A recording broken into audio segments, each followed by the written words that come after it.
Ed Thorpe is a genius, and a rich one at that. Many years ago, he figured out card counting, cleaned up in Vegas, wrote a bestseller about it, and changed gambling forever. Then he moved to a bigger casino, Wall Street, revolutionized that too with things like options and hedge funds. He even devised an early computer. He's known all sorts of interesting people, from mob types to Nobel Prize winners. He's a math prof himself, a founding faculty member of UC Irvine. But he's always been 1 foot in, 1 foot out of academia. The world is his real classroom, and he has lessons to share. Ed Thorpe, right now on Inside OC. Inside OC is brought to you by 5 Point.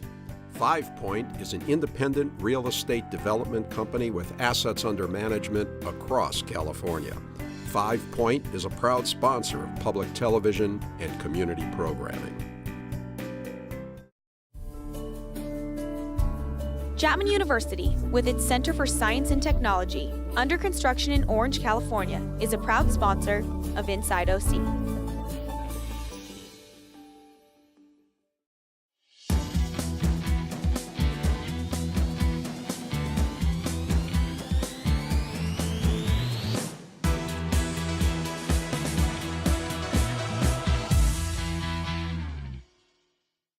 Self-selection It keeps or something going, there. Yeah. Hi, I'm Rick Reef, and I'm talking with Ed Thorpe. Ed, so great to have you back. You've got a book, a new book out, A Man for All Markets, and it's going to be hitting Amazon very shortly. Already the pre-orders have you #1 in gambling and #1 in investing on the Amazon site. Tell us about this book. Why write this book? Well, I got into playing blackjack and figuring out how to win, and the same thing with roulette. And then I took the ideas I had there and went on to Wall Street, where they worked. And I had a lot of adventures along the way, met a lot of interesting people, and people asked me about all these things that happened. So there were a lot of good stories, and I said, well, be fun to put all these down and share these stories with everybody. And then I thought about it some more, and I said, well, the way I think about things is somewhat different than almost everybody that I meet, and it's been very helpful to me. And maybe I can get that across in this book too. So all that motivated me to basically tell my story and hopefully do some good for other people. So it's autobiographical, and it's also kind of a how-to book, not just about investing, but actually living life. That's right. Okay, so let's talk a little bit about the book. Let's talk about the beginning. Where did you grow up? I was born in Chicago at the very bottom of the Great Depression. So I grew up there, and then when World War II came, my family moved to California because there were better jobs out here. So I grew up in Southern California. You were a smart kid, and you also, I guess, precocious. Would that be the word? You did a lot of pranks, and you liked to blow things up. Well, when I was living out in California, I was going to a very non-academic school at that time. It was called Narbonne High School in a little town called Lomita, and it ranked 31 out of 32 in the LA Unified School District. So they didn't have academic courses, but I was interested in science and math, astronomy, physics, chemistry, electronics, and so on. So I just started teaching myself. And while I did it, I entertained myself at the same time by putting what I learned to kind of fun tests. I made black powder, rockets, something called gun cotton, nitroglycerin, and other kind of risky things, which I wouldn't recommend doing today. And live to tell the story. Luckily, nothing bad happened. And one time, it was. I'm thinking of. I don't know if it was Animal House. I'm trying to think of. There was that movie where there was a panic in a pool, but you actually created some kind of red blob that started taking over the swimming pool in Long Beach. Yeah, what happened was I discovered a powerful dye called aniline red, and it would color 6 million times its volume blood red. So I thought to myself, well, this could lead to some fun.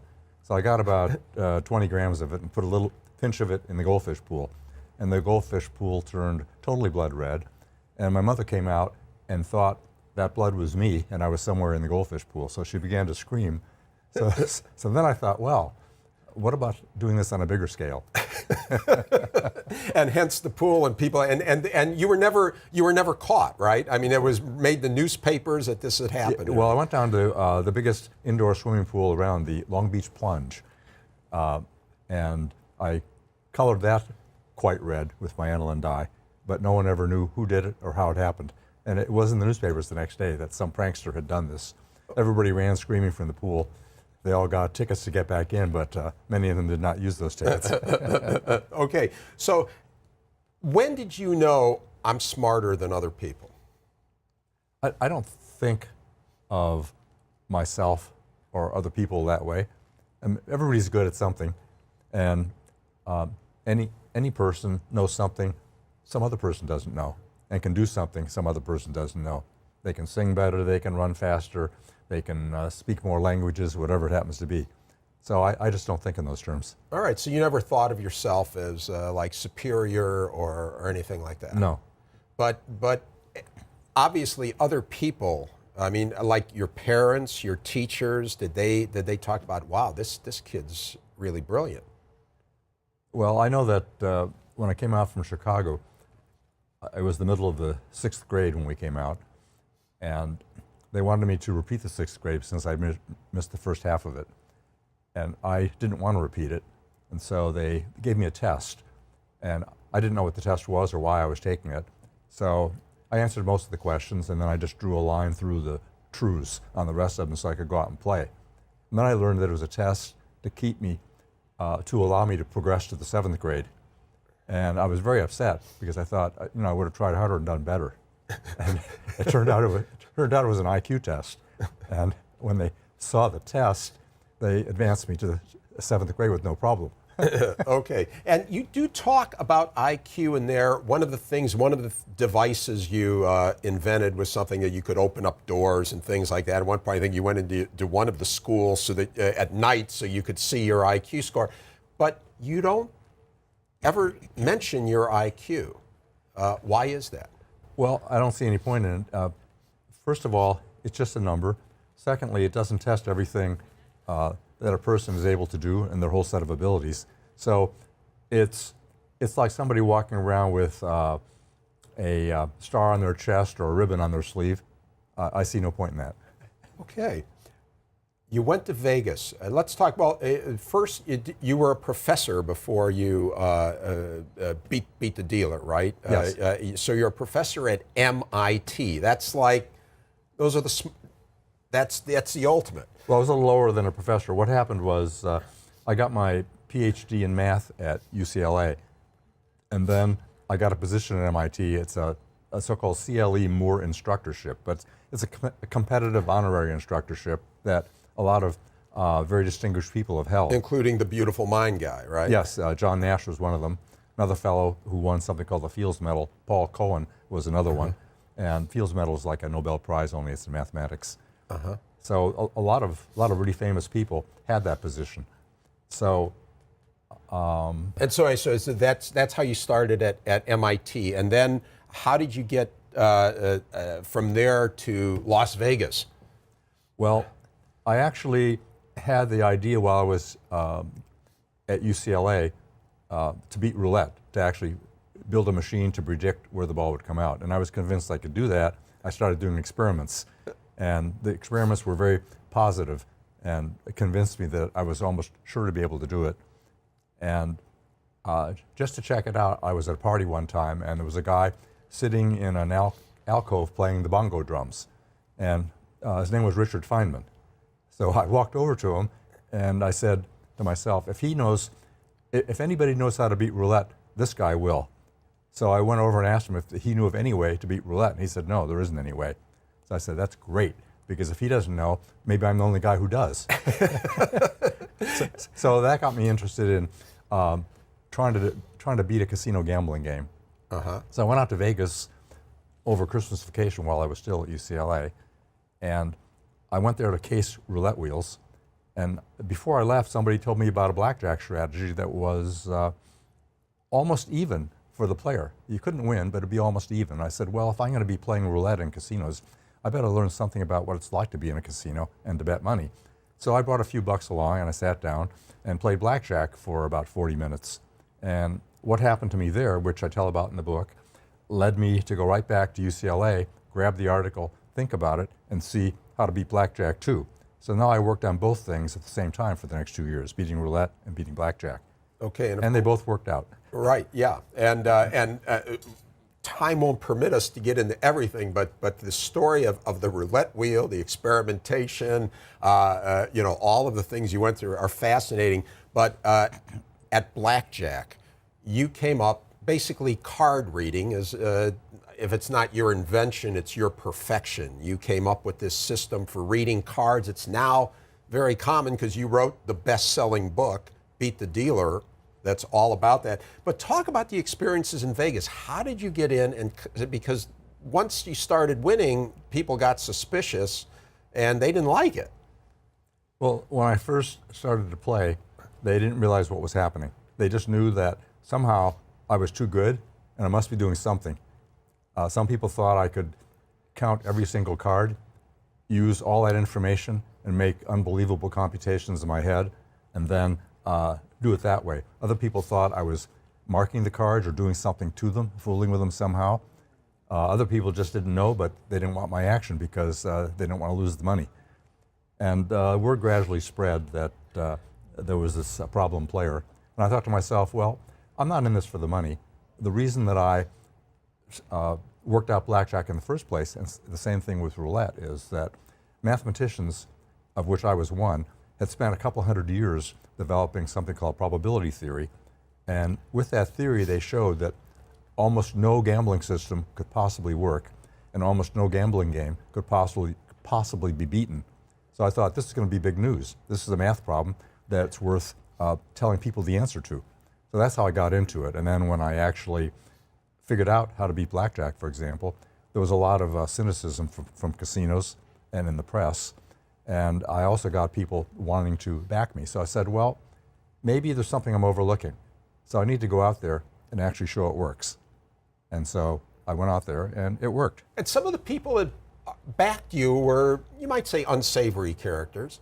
As I found out later. One of them was a famous gambler, and mobster may not be quite the right word, but he was involved in bootlegging and numbers rackets and that sort of thing, and associated with some worse people. But I didn't know that at the time. He was a very successful businessman. He owned 64 parking lots in downtown Manhattan alone.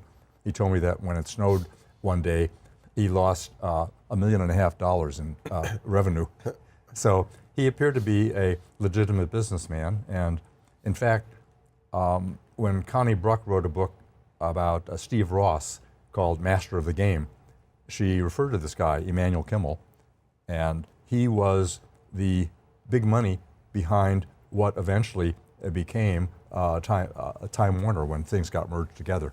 Okay, so he kind of gave you a stake, right, for you to bet and play with. Altogether, roughly how much did you win for yourself and for your partners with this, little foray into Vegas? Well, first foray, he wanted to put $100,000 up, which would be, in today's dollars, close to $1 million. And I said to myself, I haven't done this. I don't know how I'm going to feel playing with money on a far larger scale than anything I've handled. So I'm going to start small. So I said, I only want to take $10,000 for the bankroll, and I'm going to play like that's all we have. And he was quite disappointed, but he went along with it, hoping maybe I would change my mind, which I did not. And so we went out there and with our $10,000, and I played for small stakes for about 20 hours just to get warmed up and get used to the feel of handling the money and playing the cards well. And then I played for bigger stakes for the last 20 hours, and we a little more than doubled that 10,000. So we made about 11,000 in 20 hours of serious play, which would be about the same thing with another zero on the end now. Yeah. And so all told, was that about what you won? No, I won more money in other trips too. So altogether, what maybe was 25,000. 25,000 or so. And, but I might point out I wasn't in it for the money. Right. Okay. Interesting, some interesting adventures you had. And by the way, we're taking a look now at a quiz show from the 60s called I've Got a Secret. And you were a guest on I've Got a Secret. And you actually, I think, did okay. You made $500 because 2 of the 4 panelists guessed wrong. Yeah. And so now that's something couldn't have happened nowadays. If you came out with a best-selling book on beating Vegas, you'd be famous before you ever went on a quiz show, right? I think so. Yeah. So anyway, tell us some of the interesting stories. I mean, at Vegas, they were pretty. They treated you kind of roughly at times in the casinos. Well, that was back in the 60s that I did most of my playing, early and mid 60s, and at that time it was pretty well mobbed up, and they honor that era now with a mob casino in Las Vegas. They're kind of semi-proud of all that. And at that point, people were being beat up, kicked out, having the money taken away, cheated, drinks drugged, and so forth. And you had a drink drugged, right? I did. It was almost the end of me, as it turned out. Wow. Yeah. So I mean, you're playing, and suddenly you're not able to play anymore. No. So. Also, your car was sabotaged. Talk about that. Yeah, that's why it was almost the end of me. After I left on one of the gambling trips, which I talk about, this happened to be a trip where we were beating the side bets in Baccarat, another thing they thought couldn't be done. We were driving home, and the car accelerator pedal locked down. We were coming downhill in Arizona, pretty steep downhill, and I was going 60 when this happened, and then it got up to 80 and I couldn't stop the car with the brakes. So then I put on the brakes, the emergency brake, shifted down as far as I could and turned off the key. And all that was able to bring the car to a halt after a while. And you got the message. Yes, it turned out that something very strange had been done to the linkage between the brake pedal and whatever it operates to make the car go faster and slower. Did you ever go to the authorities? Did you ever go to the police and say, these guys did this to me? Where's your evidence? Okay. That's why cheating was so effective in those days. Somebody deals you second dealing from a deck. They deal you the card under the top card, and you can say it happened, and they can say it didn't. Okay. It's he said, she said, or he said, he said. Right. And of course, the way the casinos reacted, it's comical. It's all in the book, and but that's interesting too. The way they kind of denied, they denied you had a system, but they didn't want you to bring your non-system into their casino. So let's talk about I think what you might call a bigger casino, Wall Street. How did you go from Las Vegas to Wall Street? Well, as I mentioned before, I was the kind of guy who ended up having to teach himself stuff when he was in grammar school and high school, just because the opportunities for having other people teach me weren't there. And so after teaching myself things about gambling and probability, I realized that now I've made some money from that and from some book royalties. And I had, finally, for the first time in my life, I had some savings. So I made a couple of investments, and they did terribly. So I stopped to think. I said, you're an idiot. You don't know anything about investing. You need to think about this if you don't want to lose your money. So I started educating myself about investing, and I realized as I did that much of the stuff I learned in gambling was perfect as training for becoming an investor. In fact, I would say that casino gambling, if you do it the right way, playing at the blackjack tables with a winning system, is a better training ground than anything else I've ever seen for understanding how to be a good investor. And it seems surprising because investing is supposedly so complicated, but you learn discipline, you learn money management, and you learn to compute with numbers and probabilities. And you came up with a system for, valuing options and things like that. There's a best-selling book by a journalist, Scott Patterson, called The Quants. He calls you the father of the quants. and he basically said the quants are the guys who revolutionized and nearly destroyed Wall Street, and that's the hedge funds, all of this stuff that we heard about during the financial crisis and all that. So how do you feel about that? You're the father of the quants. Is that a good thing or a bad thing? There's a great book coming out by a fellow named Paul Wilmot. Should be out in 6 months or so by John Wiley and Company. It's called The Money Formula. And Paul Wilmot is a very distinguished quant, one of the best.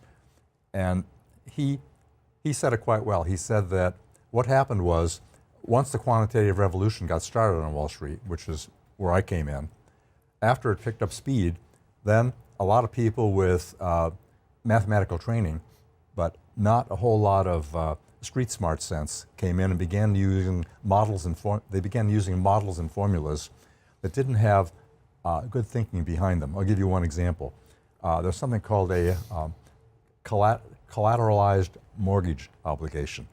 That's a pool of mortgages that were bundled together, and then shares in that pool were sold to the public. And it was behind... In the movie The Big Short, anybody Yes. that saw that, that's stew the guy was making, right? Exactly. Yeah. So that was one of the big things that brought down the economy in 2008, 2009.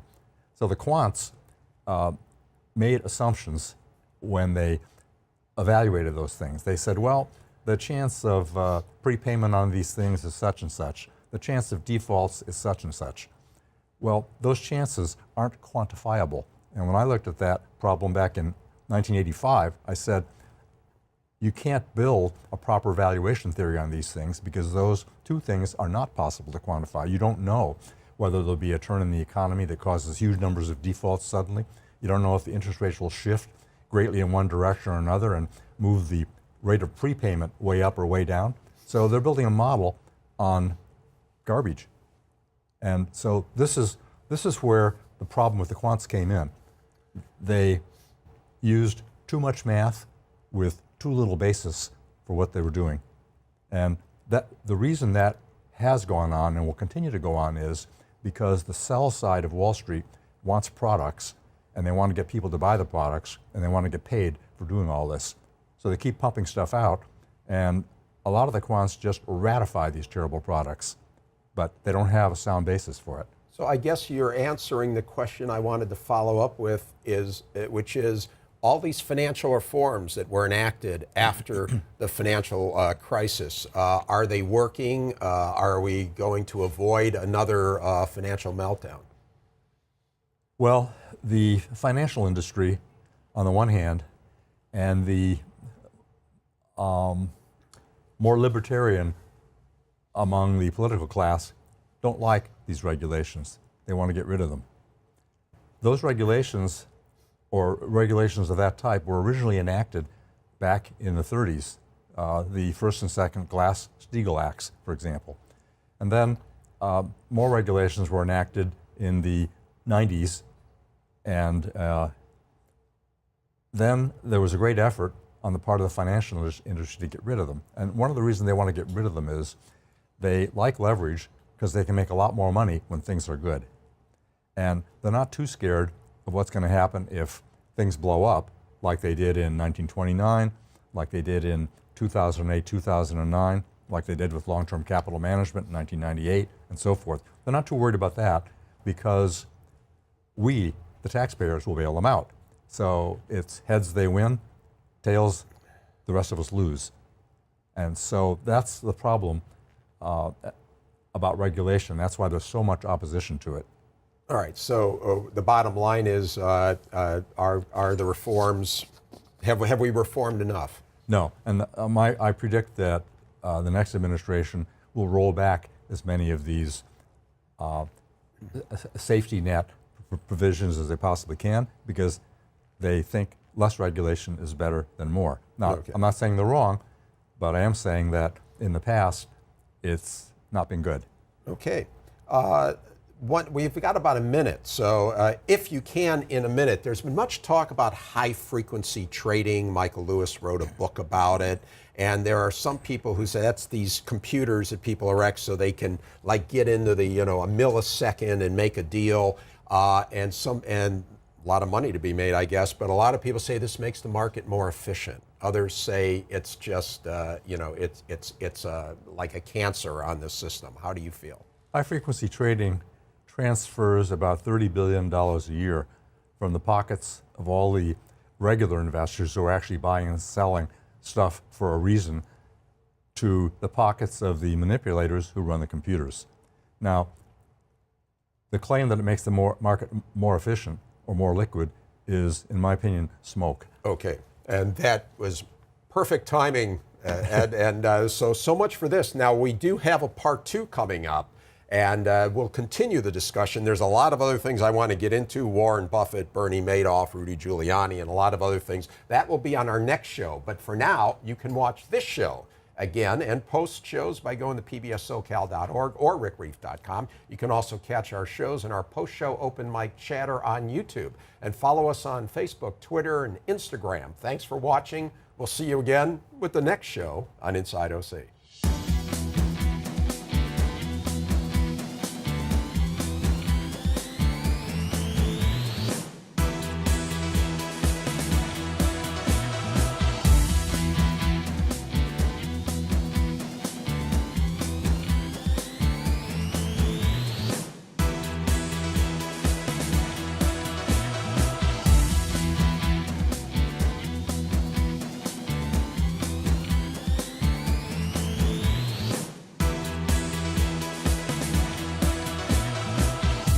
Inside OC is brought to you by 5 Point. 5 Point is an independent real estate development company with assets under management across California. 5 Point is a proud sponsor of public television and community programming. Chapman University, with its Center for Science and Technology, under construction in Orange, California, is a proud sponsor of Inside OC. It's hard to compress Ed Thorpe's life story into a single show, so we didn't. Our last show was part 1 of the interview with Thorpe, the card counter who changed Las Vegas and the hedge fund manager who revolutionized Wall Street. He's known the high and the mighty and the infamous too, and he's got a lot of lessons to share about money and about life. More with Ed Thorpe right now on Inside OC. Inside OC is brought to you by 5 Point. 5 Point is an independent real estate development company with assets under management across California. 5 Point is a proud sponsor of public television and community programming. Memorial Care is transforming the way healthcare is delivered, keeping our communities and businesses healthy by guiding them on the path to wellness with easily accessible hospitals, physician offices, and outpatient centers. Memorial Care, leading the way.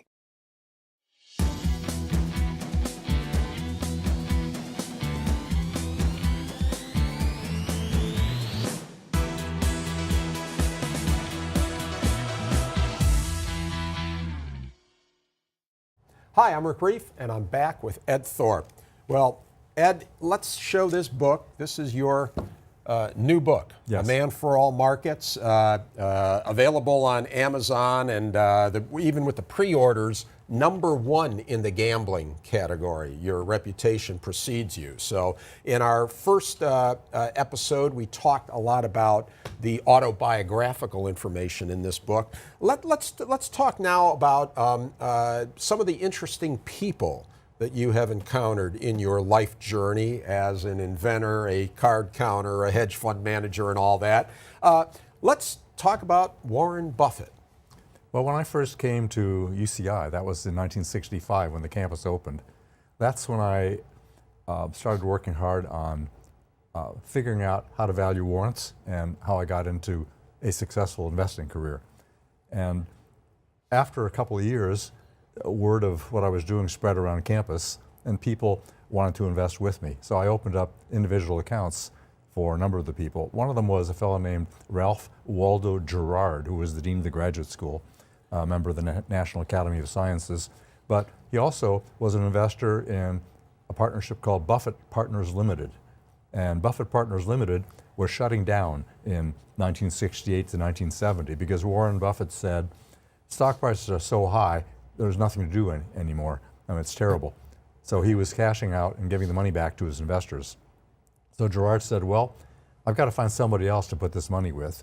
So he settled on me as a candidate, and he invited me to his house to have dinner with Warren Buffett, and all our wives were there.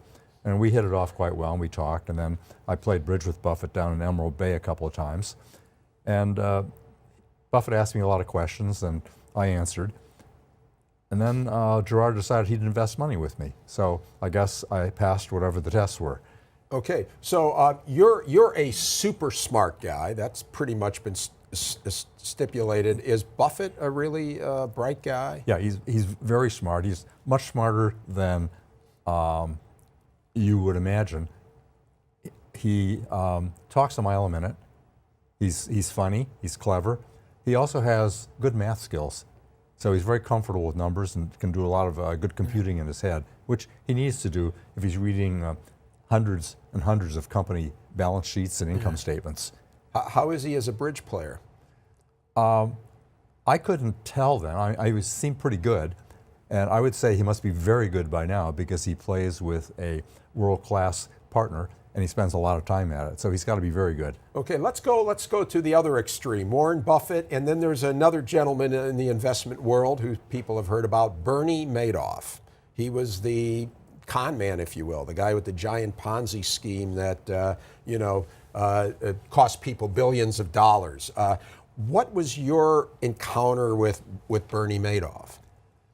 Well, what happened was, as for people who don't know, Bernie Madoff ran the biggest Ponzi scheme in history. And I think it was December 11th, I'm not positive, maybe the 8th, in 2008, he announced that, in fact, he was a crook and he'd been running a Ponzi scheme. So that was 2008. Way back in 1991, I was asked by a big international consulting firm to come and look at their portfolio. They had a pension and profit sharing plan, and they also had a special investing plan for executives. And they had a lot of those out to what we now call alternative investments or hedge funds. And so one of the ones I looked at was Bernard Madoff Investments. And when I saw it, I said, what this guy is doing should only produce returns that are about like the stock market. And when the market's up in a month, he should be up. And when the markets are down in a month, he should be down. But he's never down. Then I noticed that there was a very strange trade that would occur whenever the market should have taken him down. And that was a big short on what are called S&P 500 index futures. And that canceled out all the losses and made a profit. So he's making a profit every month, 1 or 2% a month, month after month. So I said to the client, how long has this been going on? And they said, well, we've been in there 2 years. We know people that have been in there 15 years. And I said, always making money every month? Yep, always making money every month. I said, well, he's either a genius or a fraud. Odds are he's a fraud. So let's take a closer look. When do you get your confirmation slips? They said, well, they come in a bundle every 2 weeks. I said, not the same day? They said, no. So I said, let me see those confirmation slips. So I took 160 of them. I went to the newspapers. I checked to see if the trades they said they did actually happened. Half of them never happened.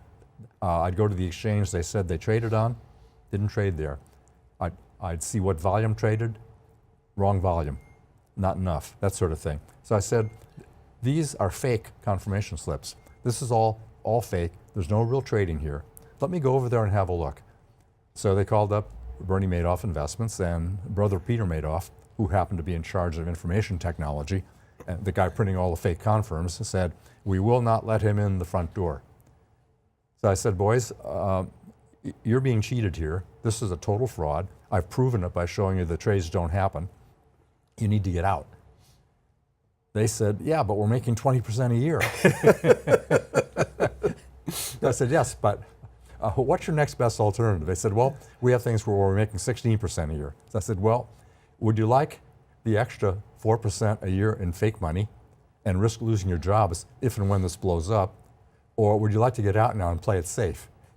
They were out in 2 months. All right. And did you ever think I should go to the authorities with this?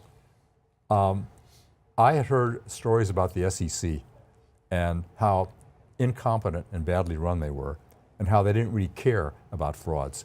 And also, Bernie Madoff had been a chairman of NASDAQ, the National Association of Securities Dealers. He was the biggest third market trader in the United States. He was on all kinds of committees.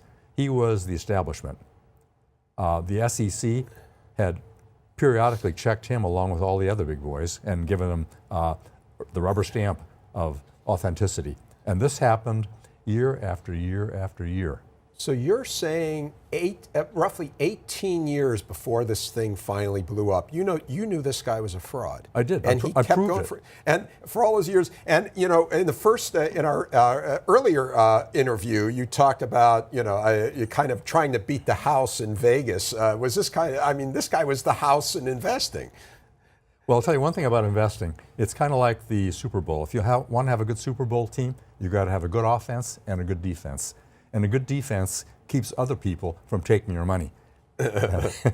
Okay, let's talk about another gentleman who everybody knows, Rudy Giuliani, the former mayor of New York, and big supporter of Donald Trump in this past election. What was your encounter with Rudy Giuliani? Well, I started what was the first quantitatively based market-neutral hedge fund back in 1969, and it was called Princeton Newport Partners. So time passed. We made money every quarter. Oh, this sounds like Madoff now. That's right. If I had looked at it from the outside, I would have said, we have to give this guy a very thorough going over. Yeah. But anyhow, we made money every quarter. We only lost money in 3 months out of 230 months, and those were tiny downs, like 1%. So anyhow, we had this really good track record going, and we were doing things sort of mathematically and with computers and systematically. And everything was running along just fine. Then in the mid to late 80s, Rudy Giuliani, who was U.S. Attorney for the Southern District of New York, had political ambitions and saw that a road farther up would be to start prosecuting bad people on Wall Street. So he was after two people, Michael Milken of Drexel Burnham, who the establishment hated because Milken was bankrolling all kinds of upstarts who were then taking over old line white shoe companies and knocking out old management. So Milken had to be stopped. And then there was a fellow named Robert Freeman, who happened to be at Goldman Sachs. And Robert Freeman was the roommate of my partner Jay Regan when they were both students at Dartmouth, and they continued to be good friends. So Giuliani thought that Regan could give him dirt on Robert Freeman and also on Michael Milken, because we did a lot of trading with Drexel Burnham, among others. Yeah. And incidentally, our prime broker was Goldman Sachs at the time. So again, we knew Robert Freeman quite well. And so he basically told Reagan he wanted information about these people that would allow him to proceed and convict them of insider trading, which he suspected. Reagan wouldn't cooperate. So Giuliani then raided our offices and carted off hundreds of cartons of things. And in those hundreds of cartons were a couple of trader tapes that had been just left sitting back in somebody's desk. And they played those trader tapes, and they found some things that were possibly incriminating on the trader tapes. So that led to a prosecution of some of the people in the Princeton office. And you had an office in Princeton, New Jersey, and your office in Newport Beach. Yeah, we had an office here that did, we were the think tank out here basically, and they were the execution and taxes and trading arm back in Princeton. So they interfaced with the street mostly, and we did some of the interfacing with the street. So the upshot was, the trial dragged on for years and at great expense, and finally, when Giuliani left, the government ended up dropping prosecution of most people on most counts. There were I think a couple of minor counts for 2 individuals that stuck. Well, that's interesting because and correct me then if I'm wrong, my impression was what you were doing in Newport Beach was just fine. You were never prosecuted, you were never indicted, but that there was some hanky-panky that you weren't aware of going on in Princeton. Is that true or not? That's true. And there were actually two issues that had a basis to them. One was called stock parking. There was a trader at Drexel who had a $25 million line, and he had a lot of good stuff he wanted to do, but he only had $25 million to do it with. So he sold his positions to us, that is the Princeton office, or through the Princeton office, got cash, did more stuff, sold us more positions with the agreement he could buy them back at a profit to us. And what's wrong with that is that it disguises the true owner of the securities, and you're not supposed to do that. That's one thing. Okay. And the second thing was a stock manipulation charge. Drexel used to bring out new issues, and often there'd be warrants attached. And so there was a conversation on one tape between one of our traders and a Drexel trader in which they agreed to try to move the stock price of the new issue in such a way as to make Drexel's warrants more valuable. So those are the two things that I recall. Okay. Were you ever called in and questioned or anything? No. Never. Wow. No one in our office was ever bothered by all this. So I guess in a way Giuliani will say, hey, these guys were doing some bad stuff and I caught them. What's your take on the whole episode? Well, he used a RICO, which had never been used before, and which the whole securities industry thinks is absolutely... That's the organized crime thing. It's like basically to go after the mafia. Yes. And basically if you do two things, you can claim it's a conspiracy and a plan and so on, and use RICO if you want to. But it was basically a club to try to threaten people, put them in jail, confiscate their assets and so on, and scare them so badly that they'll just tell you anything they can to get out of it. Huh. Okay. So anyhow, that was my experience with Rudy Giuliani.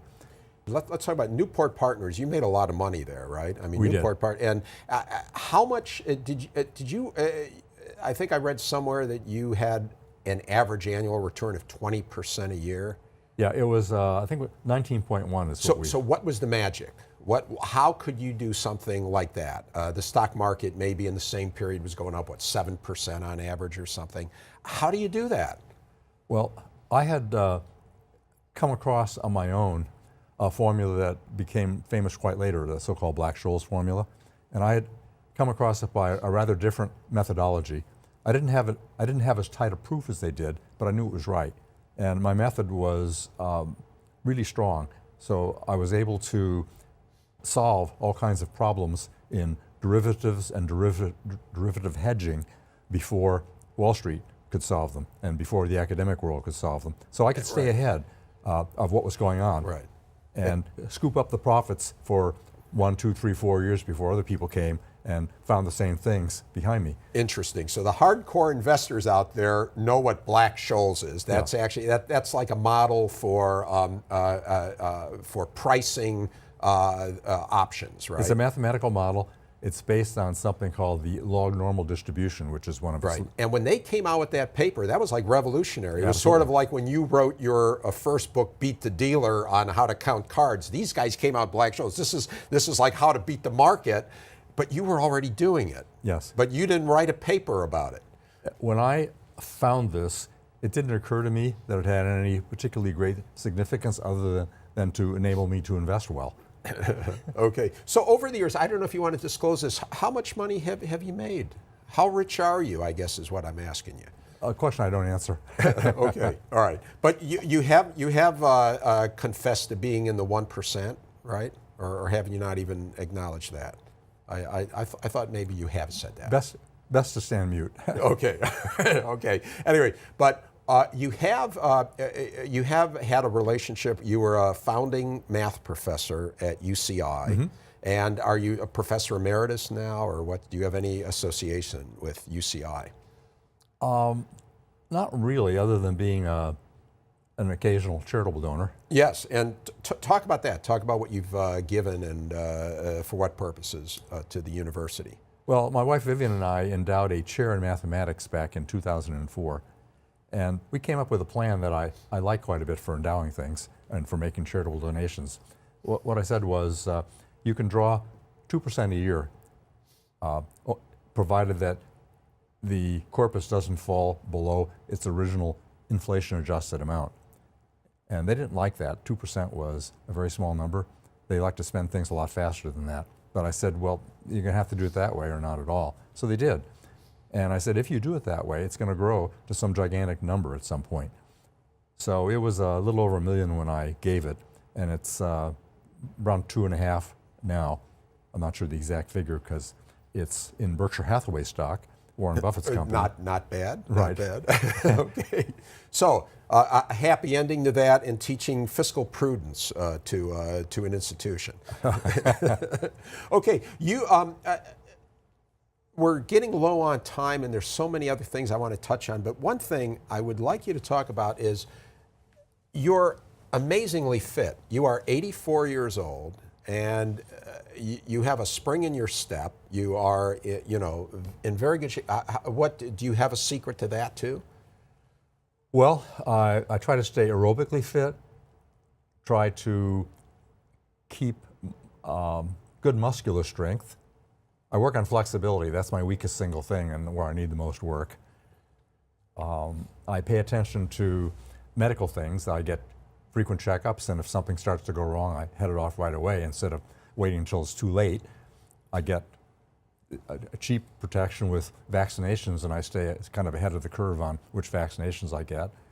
I try to eat fairly well, not as well perhaps as I should, as you saw at lunch today. You had a nice muffin there, and I was jealous. I couldn't do that. And one key thing, I weigh myself almost every morning and write it down. And that automatically changes my behavior. As the psychiatrists say, awareness leads to change.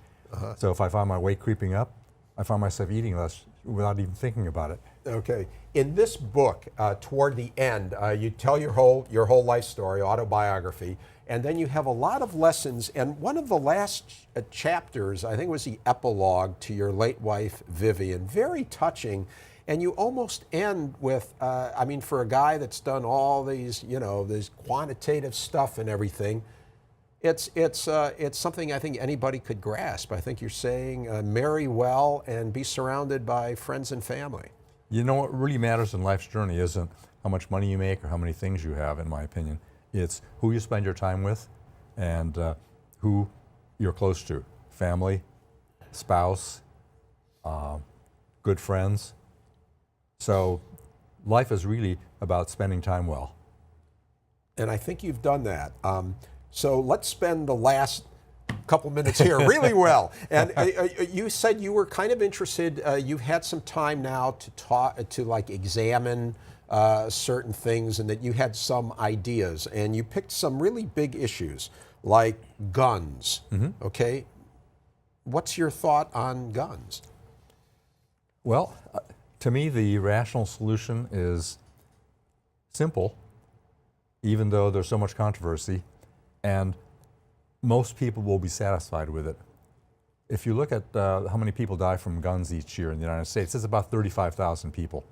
Maybe 10,000 homicides, 20,000 suicides, and 5,000 accidents. All round numbers, they change from year to year.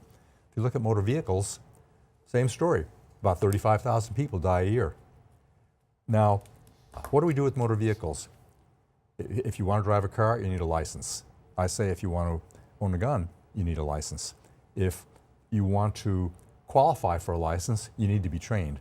I say if you want to buy a gun, you should be trained so we know that you can properly own and operate the gun, and instead of being an incompetent who starts firing without any training or preparation. How do we get all this done without putting a great burden on everybody? We also ask that gun buyers be insured, just like we ask auto drivers to be insured. And the insurance companies will take care of the problem of monitoring all this. If you're a bad risk, they're not going to want to sell you insurance, or they're going to ask some huge price. The gun dealers can take care of registering everybody, and you don't get the gun until you prove that you're trained and registered. And it's all very simple, except for the losers. There are two losers. One are the gun manufacturers who fear they won't be able to sell as many guns, and so they'll have less profit. Oh, there are more than two losers. A second big loser is the collection of drug gangs that operate out of Mexico. They buy huge numbers of guns without any particular checking or supervision through straw people along the U.S.-Mexican border. Something like 7,000 gun dealers are lined up along that border, and they may make $100 million a year selling guns. It may cost us $10 billion a year coping with the consequences. Yeah, I don't think the NRA is going to go for that.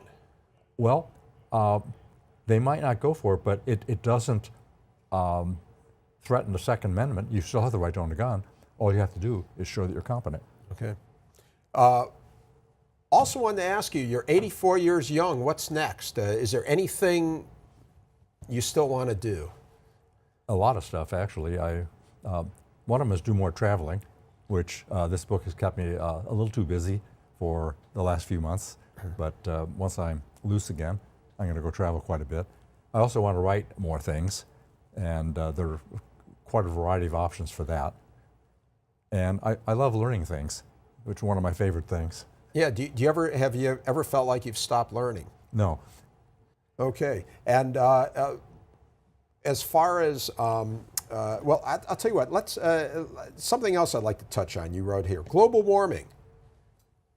How do you solve that? Well, global warming is a lot like cigarette smoking. The people who make money from it blow a lot of smoke, and so do the polluters who burn fossil fuels. They blow a lot of smoke, and they do it both figuratively and literally. They want to do it because they want to keep selling this stuff and making money, but they don't have any science or reason on their side. I mean, well established that cigarette smoking causes cancer. It's also been well established that the cigarette companies have tried to confuse this issue for the longest time. Ditto with the coal companies, well established both ways. Now, just banning the burning of coal, I don't think that's a good idea. What I think is that you figure out how much harm the burning of coal is doing, and you add that to the price of coal, and use the money that you collect to pay those who are damaged by it, whether it be their health or whatever. Or maybe your next job, you can be the global warming or the climate change czar. How's that? That's it. So anyway, I think we are out of time. We will have a little open mic segment because I do want to ask you basically why they haven't done a movie on you yet. So we'll talk about that. So anyway, that's it for now. Thanks again to my guest for 2 shows, Ed Thorpe. You can watch this show and part 1 of this interview and all of the other past shows by going to pbssocal.org or rickreef.com. You can also catch us in our post-show open mic chatter on YouTube, and follow us on Facebook, Twitter, and Instagram. Thanks for watching. We'll see you again on Inside OC.